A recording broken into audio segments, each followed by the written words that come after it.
महाभारत में शिखंडी कौन था?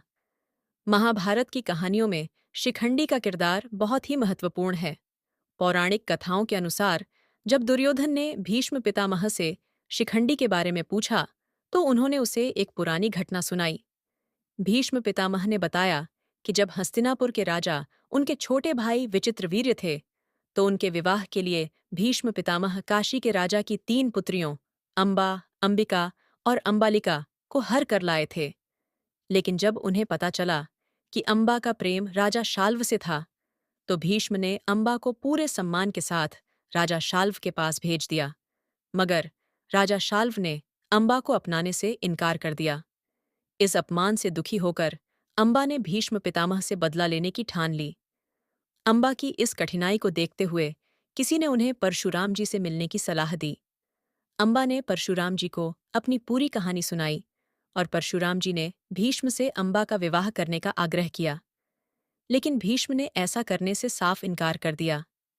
परशुराम जी को यह बात बहुत बुरी लगी और उन्होंने भीष्म से युद्ध किया। लेकिन इस युद्ध में भी परशुराम जी को पराजित होना पड़ा। युद्ध के बाद अंबा ने भीष्म पितामह के सर्वनाश के लिए यमुना के किनारे तपस्या शुरू कर दी। तपस्या करते करते अंबा ने अपना शरीर त्याग दिया।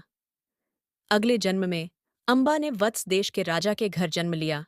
अपने पूर्व जन्म की यादें रखते हुए अंबा ने फिर से भीष्म से बदला लेने के लिए कठोर तपस्या शुरू कर दी। इस बार भगवान शिव उसकी तपस्या से प्रसन्न हुए और उसे वरदान मांगने के लिए कहा। अंबा ने भीष्म पितामह की पराजय का वरदान मांगा।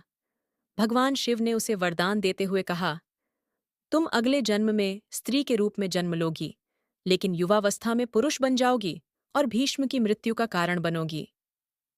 इस वरदान को पाने के बाद अंबा ने अग्नि में प्रवेश कर अपनी देह त्याग दी और अगले जन्म में राजा द्रुपद के घर शिखंडी के रूप में जन्म लिया।